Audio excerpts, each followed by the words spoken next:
Hello, everyone. I hope you can see me okay. Happy Wednesday to you all, and welcome to today's seminar on going carbon neutral. My name is Mike Barclay. I'm the CEO of Mandai Park Holdings, which is a parent company of Wildlife Reserve Singapore, which operates the 4 zoos in Singapore. I also sit on the WAZA Governing Council and chair the Conservation and Environmental Sustainability Committee, and I'll be moderating today's webinar. While we are joining this webinar from many different countries and different time zones, I think it's really important that we celebrate the next hour being together with like-minded professionals with a real interest in the future of this planet. Really, that's the core of what we'll be talking about today with managing our carbon footprints. This webinar is part of a series being conducted by the Conservation and Environmental Sustainability Committee. We've had, I believe, 2 already, one on dealing with plastic issues. More recently, there was a very good one on managing or procuring wood and wood products from FSC certified sustainable sources. And we have one more coming next month, which will be all about sustainably sourced palm oil, and that's scheduled for late September. These webinars would not have been possible without the strong support and help rendered by our WAZA office team. So a shout out to Paula Sedan, Gabrielle Cohen, and Martin Zordan. Thank you, Paula, Gav, Martin, for your amazing support, as always. So let me now introduce our panelists. We have 3 panelists today, and in the order they will be presenting. We have Sanna Hellström, CEO of Korkeasaari Zoo in Helsinki, Finland. We have Kerr, CEO of Taronga Conservation Society in Sydney, Australia. And we have Dr. Lee Huimian, VP for Sustainable Solutions at my home, Mandai Park Holdings. We hope to bring you varied perspectives on carbon management, given that our panelists are all at institutions in different continents, that we have very different contexts in terms of access to green energy and to projects nearby to offset carbon. And we're at different stages of our journey to becoming carbon neutral, and maybe that will be instructive in itself.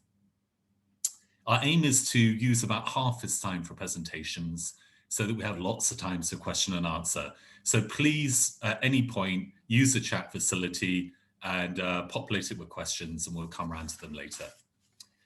Before I pass on to Sanna, I just want to give a bit of context to this very important issue.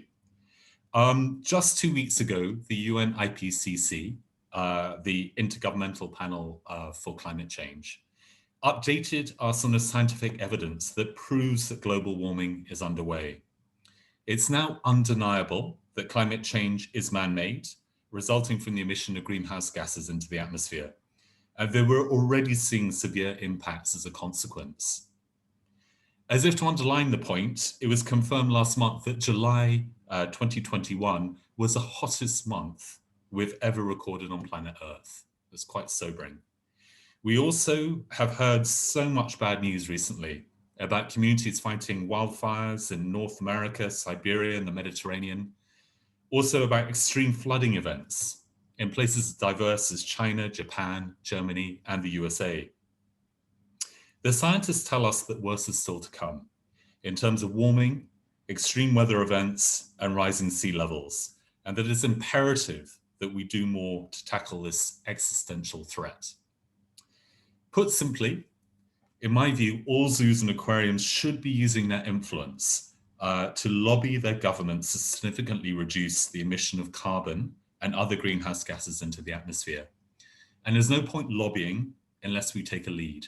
So, we need to show the way, and we need to commit to measure the carbon we produce and are responsible for, to work to reduce the carbon footprints that we are producing, and explore how we can offset the remaining carbon footprint. So with that sort of general background, can I pass over to you, Sanna, and hear a bit more about what you've been doing in Helsinki? thank you, Mike, from your introduction, and thank you for all who has been arranging the webinar. I share my screen and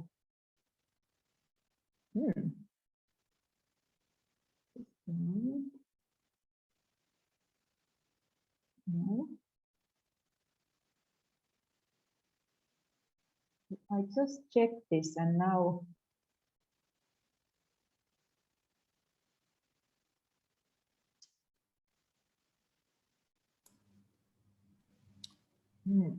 Would you like Paula to come to the rescue with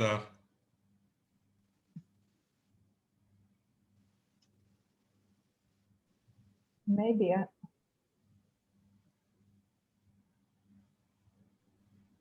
I've got it, Sanna. Okay, you show it, because we did check this beforehand and it was just working fine, but somehow it didn't show up this time. So, but here is the presentation. I'm from Helsinki Zoo in Finland, or Korkeasaari is the name of the zoo. And we have the carbon neutral Helsinki Zoo program. We are planning to be carbon neutral by 2030. Next, please. Oh, can I? Yeah. And why we are doing this? City of Helsinki has aim to be carbon neutral by 2030, so 35. So we have strong support from the city, but we also want to be a bit more ambitious than city. And because our goal is to save species, we want to walk the talk, and we want to do our own share of in that aim. And there is a strong public support for the sustainable actions, and we are like in several different networks doing the job. One of them is Sustainable Travel Finland, so it's publicly supported, but it's also kind of expected from us. People are doing choices more and more depending on the sustainability of the companies. And then we also want to encourage others to make the change. Next. And how we do this? We hired a consultant to do the first steps of the work. There are, at least in Finland, plenty available. It's also a growing business to consult companies to be carbon neutral, so we don't have to do everything ourselves. We did buy some help. We did the first carbon footprint count in 2016, and at that time defined the limits, what we count in and what we count out. We had workshops with the whole staff to define the action and find the ways to get carbon neutral. And then we started doing. There was some limits at the first step. We didn't have exact counts. We didn't know exact steps, what we can do and what is possible. But I think that it's important to start doing and not use all the time for details. And now we have done recalculation in 2020, and we are adjusting our actions according to that. Next, please. And what we counted in 2016, most of our actions were in carbon footprint count. Maybe it's easier to say what we had out. So we have not counted the visitors' travel to zoo, and that's not included in 2020 either. But we do try to encourage people to use other means of traveling than car, and we have the aim to offer compensation for the visitors. In 2016, we didn't have building projects in the count, but they will be they are included now. But the big constructions are they are counted like by every project. And then we have not included our own positive impact. What we do, conservation and education, it doesn't have any count in the footprint. Next, please. As I said, we did evaluation for 2020, or it's done this year. We have this more precise calculation now, and we have a plan to calculate footprint annually. We have not decided yet, will we do it by ourselves with the data that we have now available, or will we just buy the help also every year? We did evaluation of diets of 10 selected animals. I will show some of the results to find out how our animals eat. And then we are now updating the carbon neutral Helsinki Zoo program, and it will be in our zoo board in September. And as I said, renovations and constructions will be included this time. Next, please. So here are some of the counts of our animals. There are the vegetarians. The amount is the carbon dioxide tons per animal per year. And as with human beings, the vegetarians are more carbon friendly than carnivores. But here are quite big differences, like our Amur tiger, who eats most meat in our zoo. If 50% of its diet is beef, the carbon emission is 357 tons per year. But if we reduce the amount of beef and instead give horse and roadkill, kind of like waste meat, which is not for human consumption, we can significantly reduce the carbon dioxide emission, and that's what we are also doing. In Finland, horse owners are really willing to give the horses to zoo, so we have plenty of that food available. Next, please. And then we had this one interesting detail. So our most carbon emission causing animals are actually mealworms, which was a bit surprising because we grow some of the mealworms ourselves, and they mainly eat Chinese cabbage. Although it's vegetable, the mealworms are not very efficiently using it, and the amount of cabbage for the kilogram of mealworms is huge. So although in the whole zoo it may be one detail, but we still need to reconsider the growing of our mealworms. Will we grow them ourselves, or if we do, can we feed them with waste food? It's a bit of waste of resources to feed them with Chinese cabbage. Yeah, go ahead. And some actions we have done. We have changed our heating to carbon neutral, which is available in Helsinki, and that is big impact. We have critical consideration on every purchase. We try to consume less.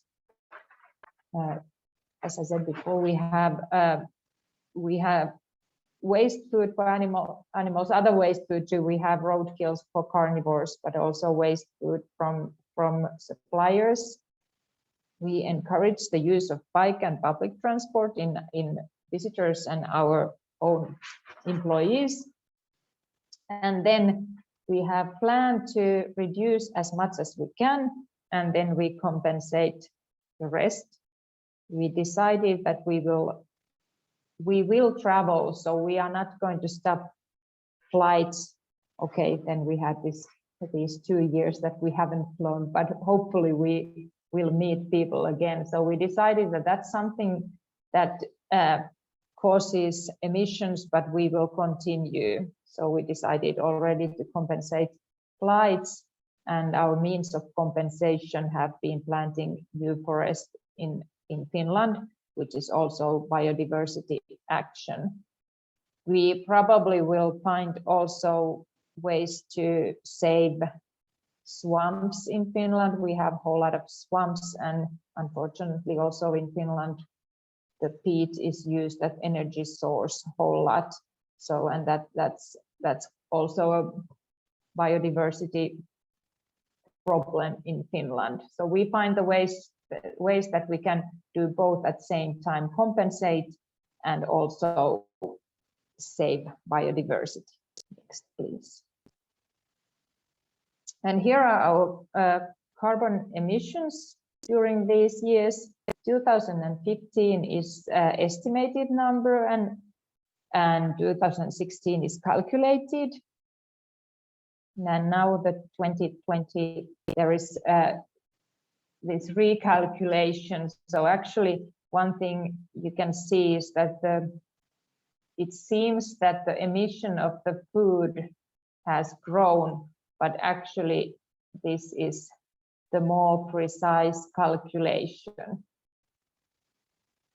And there are some others too, that when we get more exact numbers, some are actually higher and some are lower. And in our plan is to reduce 80% and then compensate the rest. In 2030, there is also travel and waste included, but those should be really small by that time. Next, please. And our goal, as I said, is to reduce as much as we can and compensate the rest. And my message is that the most important thing is to start doing, although even if in the start you wouldn't have the exact numbers and exact figures, you can still do the right things. And I believe the next is the video, and also which is telling that we are also communicating what we are doing. So here is to show you how we communicate our plan.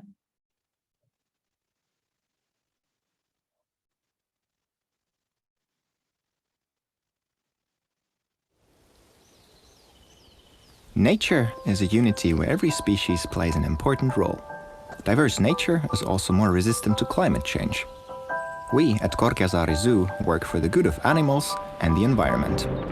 That is why we want to become carbon neutral by 2030. The journey to become carbon neutral includes the following steps: identification of emission sources, reduction, and compensation of emissions. In 2015, we joined the EcoCompass environmental management system and investigated the zoo's environmental impact. Our carbon footprint was 1,850 tons, which corresponds to the annual carbon footprint of about 200 average Finns. The carbon footprint of Korkeasaari Zoo consists of what we eat and consume here, where we get our energy, and how we move around. Since our electricity was already coming from renewable sources, district heating and procurements accounted for the largest share of the carbon footprint. Our journey to carbon neutrality has just begun. A carbon-neutral organization absorbs as much emissions as its activities generate. This is our goal by 2030. Reducing emissions is the most important step on the road to carbon neutrality. Our goal is to reduce 80% and compensate the rest. So far, our emissions have reduced by almost 40%. In terms of energy consumption, we are already operating completely fossil-free. We use 100% renewable electricity and zero-emission circulating heat collected from the waste heat of Helsinki city residents. There are also 2 small solar power plants in Korkeasaari. We have mostly replaced fossil fuels. With these solutions, we have already reduced energy emissions by over 90%. Additionally, we have prepared a comprehensive plan on carbon-neutral procurements. We favor food waste and seasonal products in feeding the animals. The fish we serve to the animals is sustainably caught, and we aim to cut out soy and uncertified palm oil. The emissions that we can't reduce will be compensated. We compensate for the flights of our staff and animals by funding carbon absorption in Finland. Planting trees and restoring habitats are beneficial also for the diversity of nature. In the future, we will leave no stone unturned when it comes to reducing emissions. Now, should the lion become a vegetarian then as well? We won't go that far. Predators need their meat. But us humans have a choice on what we eat, consume, and how we move around. Korkeasaari is easy to reach by walking, biking, or with public transport. By visiting Korkeasaari Zoo, you help us protect the diversity of nature.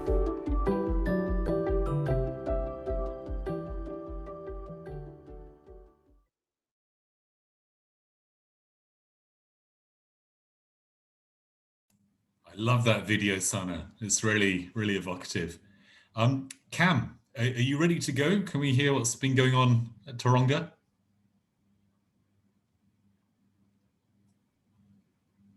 You didn't actually have to say, Cam, you're on mute. It's probably the first time today. Hi, everyone. My name's Cam Kerr. I'm the CEO for the Taronga Conservation Society Australia. We run two zoos, one in Sydney and one in Dubbo, which is about 6.5 hours drive northwest of Sydney. And we have a tradition down under where we like to acknowledge the First Nations people. And tonight I'm on beautiful Gadigal land, which is First Nations land here. And it's an area surrounded by sea. And there's so much to learn here from our, I'll just put my timer on to make sure I stick to time for you. There's so much that we have learned through the 60,000 years history of living sustainably for First Nations people here. And that's something that we're looking to now and learning so much from our First Nations people. I want to acknowledge that. I'd also like to thank, I'm very lucky, our team here. Bridget Corcoran is our sustainability manager, and Nick Boyle is our divisional director for sustainability and conservation more broadly. And they've made huge contributions in the last couple of years and helped prepare the slides and presentations for you tonight. Sanna, what an inspiring presentation that was. And I think there's some wonderful things for us to all look to there. Last time I spoke to you, we were just coming out of a real crisis. We'd seen well over 1 billion animals in Australia killed by the wildest bushfires we'd seen. And I think, you know, it comes on. So I might go to the first slide now, I think. We'll pull those up. Yeah, thanks. So yeah, you know, incredible bushfires going on in this country. And if we'll go to the next slide now, thank you. I've got Paula very kindly running the slides for me today. And you can see here, it was devastating across the nation and had a terrible, terrible impact. And of course, recently we've seen the IPCC report come out, which says that, you know, Australia's actually reached 1.4 degrees, not 1.1 degrees. And we are in a code red for humanity, which was, you know, identified by the UN chief. So I think there's a very interesting stage for all of us humans here at the moment. And if we might go to the next slide, you'll see that we've incorporated our commitment to climate change and net zero emissions by 2030 in our strategic plan. So this is our new strategic plan, which just started this year. And an important part of that is tackling climate change. It's a very Australian way to talk about it, but we've got to take it on head on. So I think, you know, won't go into the detail of a strategic plan here, but you can see that by doing that, it forces people at the top of the organisation who have to make decisions about resource allocation, like myself, very accountable and responsible for making sure we make the right decisions. Thanks, Paul. And then, of course, what is our journey? What does carbon neutral mean? And one of the biggest things, of course, is where you source your energy from. And Sanna's presentation tonight, you know, already they're sourcing all their energy from renewables. Australia, unfortunately, has a long way to go. So we need to reduce our energy consumption, but also find ways to reduce, the emissions that are burned up in the energy that we use in our organisation. So that's a very, very important part of what we do. So one part of that, of course, is the three-part process. The third step in that process, of course, is offsetting the difference, the bits that we can't not produce. And that's a very important part of it too. So at the moment, we're working with Green Fleet, and I might just go to the next slide now. You'll see that we're working with a company called Green Fleet, and we're offsetting a little bit like Sanna was saying. Locally, we're working on plantations for habitat for species at risk. So obviously, koala is an iconic Australian species. A decade ago, they were not at threat. Now they are in serious trouble.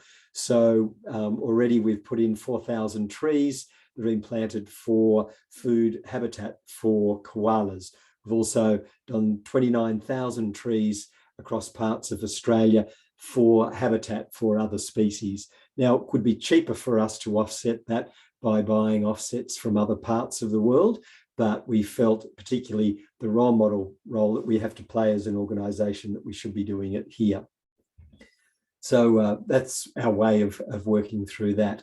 The next slide I'll just take you to now is, how do we move beyond carbon neutral, where Taronga is now, to carbon net zero? And that's obviously the goal for all of us by 2030, if we want to meet this urgent crisis that we've got going.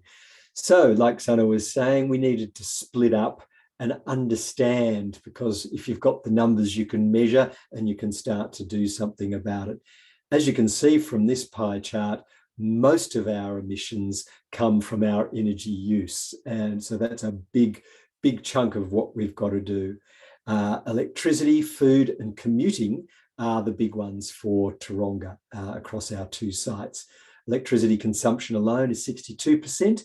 Our scope 3, what we call scope 3 emissions, like animal food, employee commutes to and from work, and food sold to our customers. Animal food's about 8%. Employee commuting is almost 5%, so that's important. We've got to get more people on their bikes to work. And food sold is just under 9%. So you get a sense of the bits that you need to work on. Another important part of our strategy, of course, is how do we build our buildings for the future? So if I just go to the next slide now, you'll see some of the techniques we're using. Not particularly original, but it's making those commitments. At both zoos, we've put in quite a significant amount of on-site solar panels, and this has been very, very helpful in reducing our footprint, as you can see, because electricity is such a big part of what we consume. And at Western Plains Zoo, we've taken the equivalent of 23 cars off the road just by the solar panels that we've installed so far here. And in Sydney, it's even more than that, and it's quite a significant amount. But that's only the start. I think for all of us, we're at different stages on this journey, and there's lots of ways that we can continuously find opportunities for reducing our energy use. Really simple little things, just how do we build our buildings? So the building in the top of that slide, we chose a building that has a better embodied carbon rating, so much less concrete in that building and a lot more timber in that building. And even though we are in a fire zone, which you would think maybe timber is not good, if you really go into the science of it, you can have fire retardants on your timber surfaces that are exposed to fire risk and things like that. So, if you're really committed, you can get there. Right down the bottom, the building at the bottom is a 6-star Green Star. It's a smart building. Sometimes we don't think it's as smart as it should be. It opens windows when we don't want them open and closes them when we don't want them closed. But generally, it's doing a good job, and certainly a very good job in saving energy. Right down to little things like turning off our elephant waterfall between 6 at night and 4 a.m. It was running previously all the time. Our elephants don't need that white noise at night time. And we reduced 180 tonnes of carbon a year and save 20,000 Australian dollars. So little things like that across 2 zoos can make a huge difference over time. So I think that's really, really important part of all zoos as we go, and aquaria as we go on our different journey. And then I think in the next slide, you'll see the big one for us, the big challenge for us is to get where Sanna is now and be able to buy all our energy from renewables. Our government in the state that we're in has a renewable strategy for slowly moving to renewables across the entire energy grid. But as was said at the start of the evening by Mike, we are in the luxurious position of talking to millions of people every year. We need to be out the front, setting an example and encouraging society to move more quickly than they do. And one way to do that is for us to now, and we're not finding it easy, but to extract ourselves from our existing electricity contract, which will probably cost us money and me a bit of sleep and a few more grey hairs maybe, and get into a new electricity contract that we can negotiate so that we are buying power that is generated by renewables that goes back into the grid, so that the energy, every bit of energy that Taronga then purchases is 100% renewable, which is obviously where they already are in Finland. So way ahead of us down under here on that front. A good aspiration and motivation for me to remind those that I deal with. So on the next slide now, you can see a big part of it, of course, is understanding your carbon and your energy consumption. So I want to finish up very quickly now because I don't want to go over time because there'll be questions. But as Sanna was saying before, you want to go through and understand where your costs and where your emissions are. And of course, what you measure is what you can work on. And you can see there, this is an important part and not necessarily an easy way to do it. But some of the things that we're looking at is, what can we move from virgin animal food for our animals to agricultural byproducts? So stuff that's made for humans that's going to go to waste. With our trade, we have to move things larger distances in our country. Can we piggyback on existing trade routes for consolidating travel of materials around, making herbivore pellets on site, doing all our insect production as food on site? Low impact meats, and some of these things are controversial, but in Australia, because of agriculture, had an explosion in some species of kangaroo, and they are really at plague proportions, believe it or not, while other species are at threat. So in that category, kangaroo meat is very, very low emissions compared to traditional agricultural meat. So we look at those sorts of things, many other things. So the final slide here tonight, really just very quickly, is we've got a long way to go. The key thing for us is an organisation-wide cultural shift is required, and you really need buy-in at senior levels, at the board level, at government level, and of course at CEO level, so that there is pressure on everyone to work towards and feel uncomfortable, push ourselves so we're uncomfortable moving towards those targets. And I think not relying on a handful of passionate people within the organisation, but have the entire organisation committed to sustainable development and sustainably running our zoos, just as we have to commit the whole organisation's culture to safety of our staff. We need to do the same in this space. And that is, I think, a sort of where are the key points for Taronga in our journey and what we're learning as we go along. Thank you again for listening, and thank you to all of you for your commitment to moving to a more sustainable future. Well, that's excellent, Cam. Your surplus kangaroos also find their way to Singapore. So we've switched a lot of our carnivores away from beef and less sustainable meats to Australian kangaroo meat, which they seem to like. So tasty too.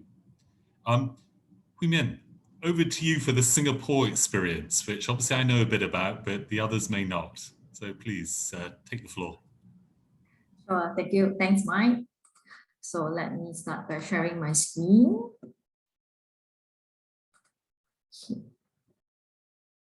Can you see my screen? Yeah, we can. Not yet on full slide mode. Yeah, perfect. Okay, cool. Great. Good evening, everyone. First of all, thanks, Mike, and thanks, WAZA, for organizing this session, as well as the attendee for tuning in.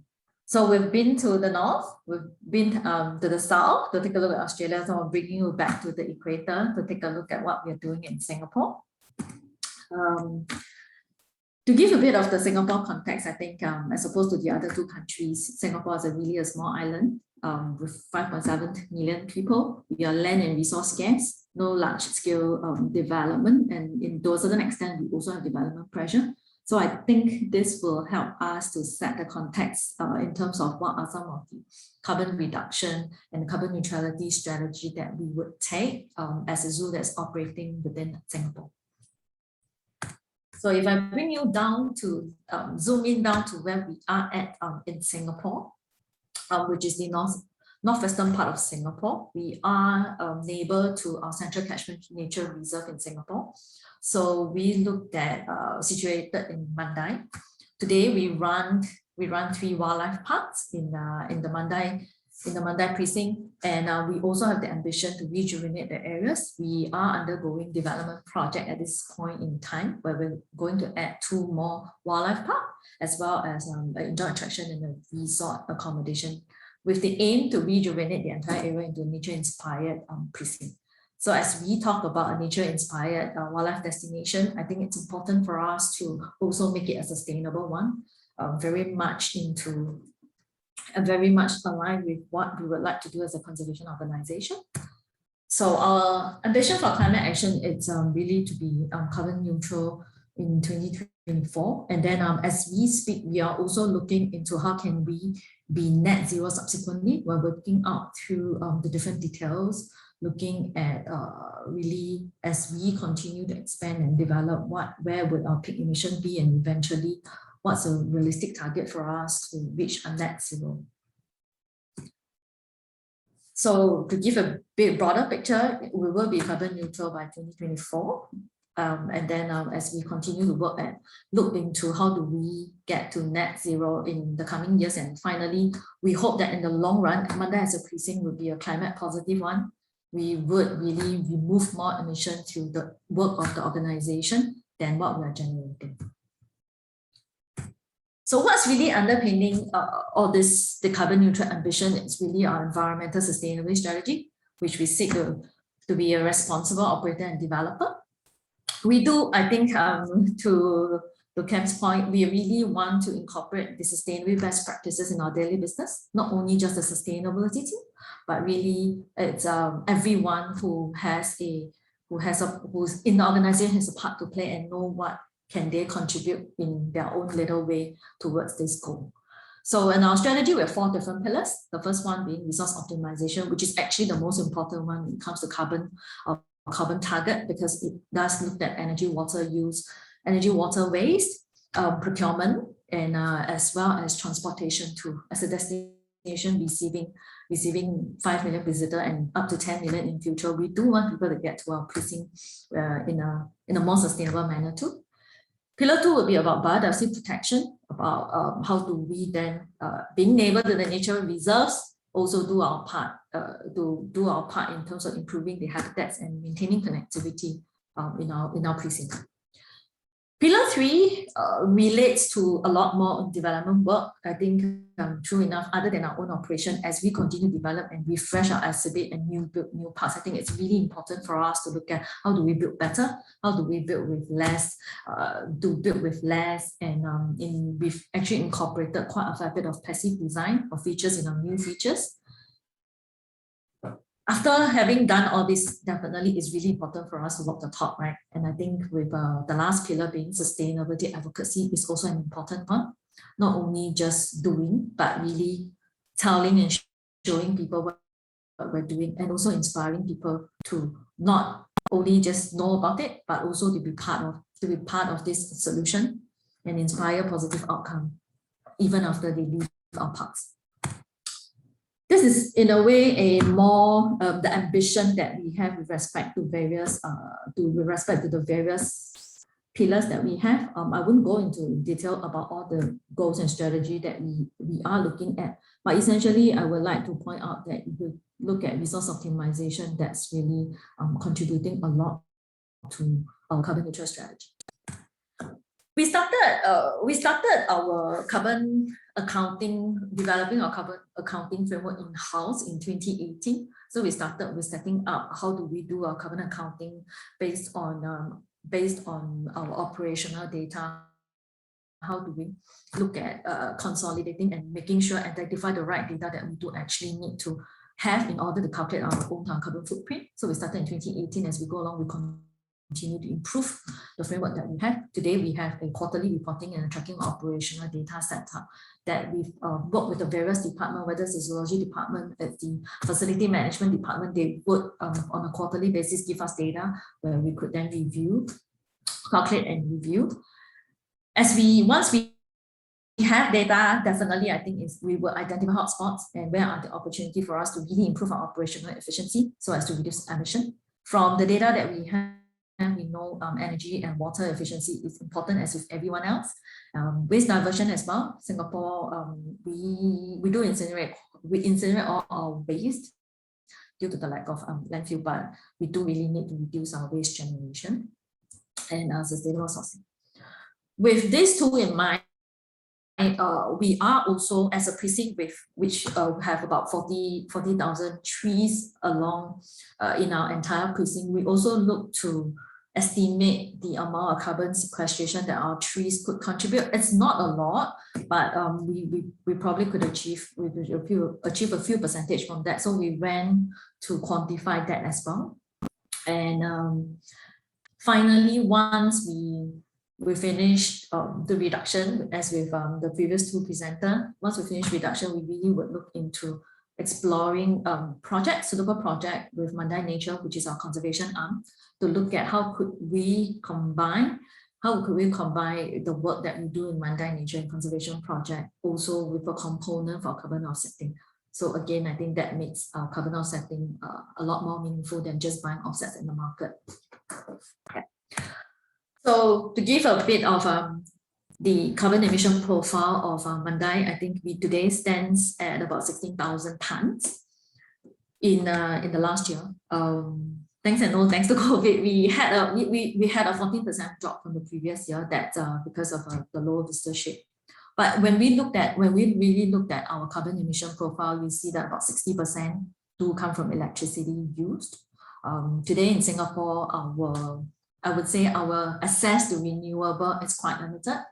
Other than solar panel, because we have the sun all year round, we do not have access to wind and hydro energy. And in fact, the local renewable market is pretty hot. Even for us to buy green energy, the rates are really not competitive, as we are also competing against the big guys who are HQ in Singapore, the likes of the tech companies.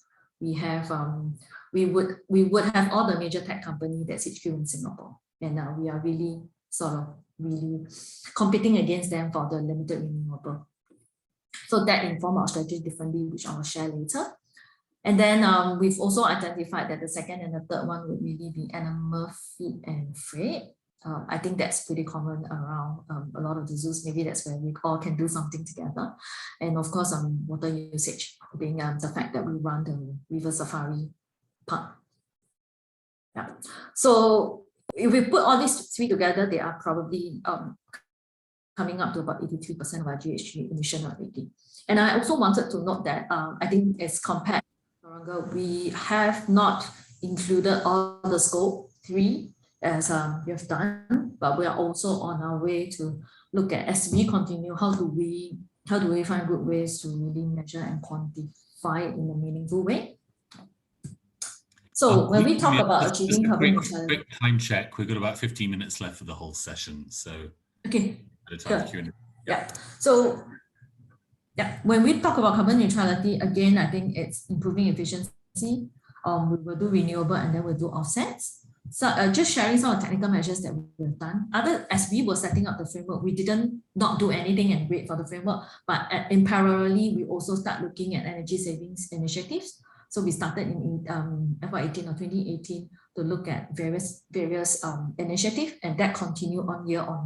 So we work with the facility manager to identify, such as having better filtration system, upgrading all the transformer and chiller that we have, and renewable implementation. We are in the process of putting up solar panel both in the old new parks, and then subsequently we also look at where are the suitable opportunities in the old park. And once we've done that, we will also explore offset solutions such as a floating solar farm in the region, and buying renewable energy certificate.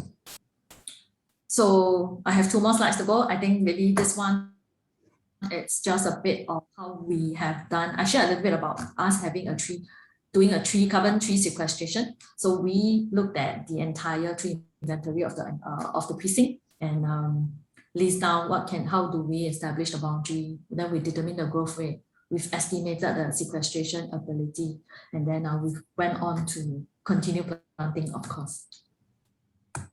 So in summary, if I were to sort of give a bit of a time frame projecting forward, really today we will continue to do. We are going, as I mentioned, we do not have a direct access to really buying affordable renewable energy in Singapore at this point in time.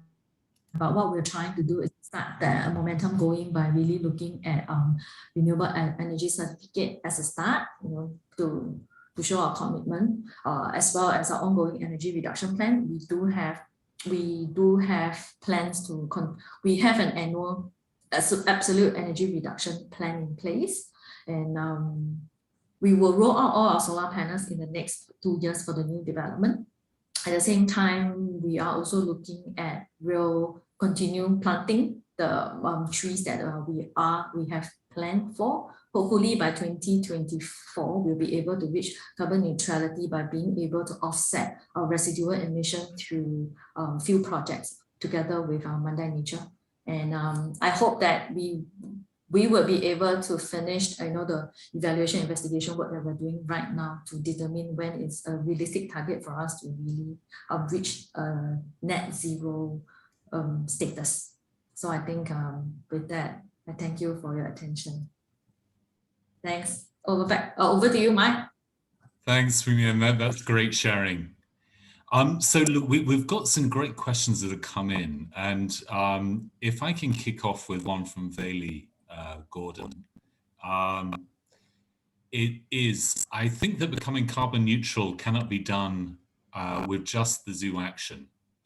How do you manage to influence your suppliers, your partners to take the same path as you? So could I ask, Cam, would you mind taking that one?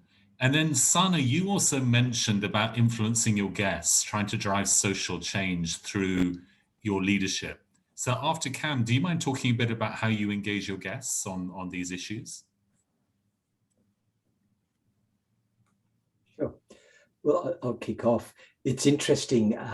One of the benefits zoos have is not so much our size and power as compared to other businesses in the community, but certainly our profile and the fact that we talk directly to so many people in the community.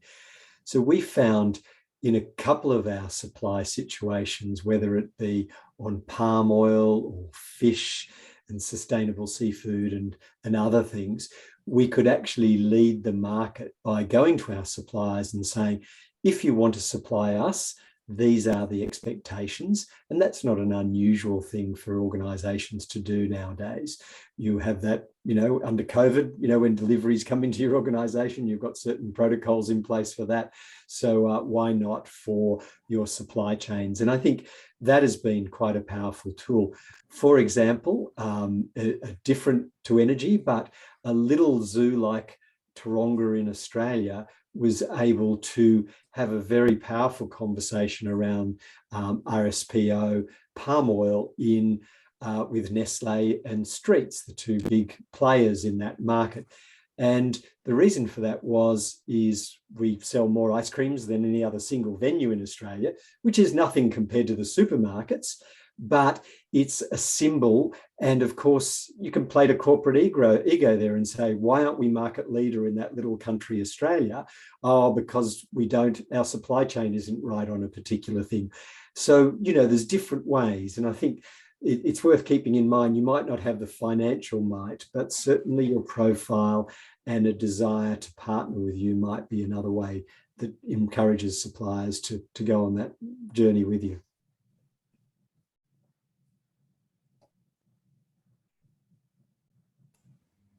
And Sanna, how about engaging your guests? What we try to do is we try to give like some simple actions for visitors, what they can do in their daily life. Of course, we give like the whole set of biodiversity information and stuff, but like some simple things are like, we have this in our restaurants, we have this environmental friendly label for the food. We have talked about should we only serve vegetarian food in the zoo, but we are not there yet, but encourage choosing vegetarian or like some environmental friendly fish. And like traditionally, maybe zoos we have only asked money to give to conservation, but now we are trying to also give like some steps what people can do. And I think that maybe the atmosphere in society is changing so that maybe more and more people are also choosing the way that if they come to zoo or buy any other service, they are checking that what is the sustainability of the companies that they are buying services or places they are visiting. It's not maybe mainstream yet, but I think that it's like the growing demand. So I think this point about once you've got yourself into a bit of a leadership role, your ability to influence all those around you, government, supply chain, guests, just grows and grows. So fantastic work. Huimin, you used a term that a lot of people may not be very familiar with.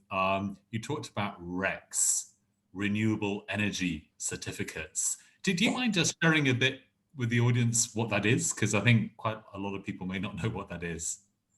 Okay, sure. So, a renewable energy certificate, it's sort of a credit that it's for similar to carbon credit, but they only can be applied to offset your scope 2 electricity used. So that's like a piece of a credit that you would buy from the market to be able to say that that is something if you have, for example, you have consumed energy of 100 kilowatt hours, you can go to the market and buy a certificate to say that by doing that offsetting, you would offset off your energy used. So that will then bring down your scope 2 electricity use emission to 0. And that eventually reduces your energy or carbon emission profile. And hence, at the until end, when you have an eventual profile to offset, you actually have a smaller profile. So that's a renewable energy certificate, and they are available today. There are different standards around in different locality and different region, which are governed by different standards. So in Europe, you have a set of standard and renewable energy certificate provider. The energy provider, every country will have their national sort of a national authority that processes the certificate. Same for Australia and New Zealand, and of course in Singapore too. Right. Thanks, Huimin. I hope that sort of gives people a clearer idea about what. We're so jealous of Sanna's supply of green energy. Do send some our way. We would love it. There's a really interesting question from Karen Fifield. She says, good point, Cam, about the positive business outcomes, as well as the environmental benefits of reducing carbon. Have you seen other benefits from the decision to go more green?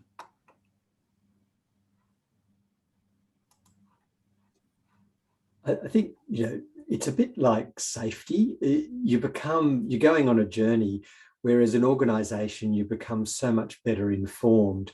And therefore, as you, I think as you learn the vocabulary, you become more influential in the circles that you're dealing in. And I think, the disciplines, the financial savings, that's a 101. And for all of us in WAZA, in the bigger picture, this is all about saving species. And so I think, if there's any industry association around the world that needs to be taking a lead and a role model on this, I think it's really important. From an employment perspective, staff having some pride in what you're working on is really important, and again, being a leader. And I think, WAZA members are looking to take the smartest and the brightest from other sectors and bring them into ours. We're not a cottage industry anymore, and we want to be leaders. So I think there's a number of benefits like that. Does anyone want to add to that, in either Sanna or Vivian? Does it prompt any thoughts? Yeah, I think staff morale and staff retention, as well as attractiveness in attracting a different profile of people to work for the organization, is definitely a big point. Increasingly, especially the younger staff that we have in the organization, they all understood the importance and has been saying that it's an organization. I think it really heartens me when Mike does town hall and we do get questions relating to what the actions that organizations are taking with respect to environmental sustainability. So that is definitely a plus, something that's pretty, I would say, not as tangible as business outcome, but yet it's something that runs within the organization, which would remain, I think, a powerful foundation as we continue to develop the organization. So let me paraphrase another question from Veli, that basically we've all enjoyed a reduction in our carbon footprint because of COVID and because presumably of our closures and our slowdowns. Has anyone thought how we can lock in some of those savings for the long term, or do they just come back the way they were before? So has anyone got an example of using this time to rethink any of their processes or their energy consumption to reduce their carbon footprint? Certainly, we've had a lot of conversations about the way we do business. The commute, we're fairly spread out in our community, not as compact as Singapore, and our public transport's not nearly as good either, unfortunately, as Finland or Singapore. So certainly the way we do business, the amount of international travel will reduce, and the commutes will definitely commute. We've learnt to work in other ways. Not to say that we don't need to get together, we absolutely do. It's very important, but that is a big part of consumption. If we can role model that along with others, we've learnt so much through this COVID crisis. I think globally that would be a real disaster if we didn't take many, many lessons out of it.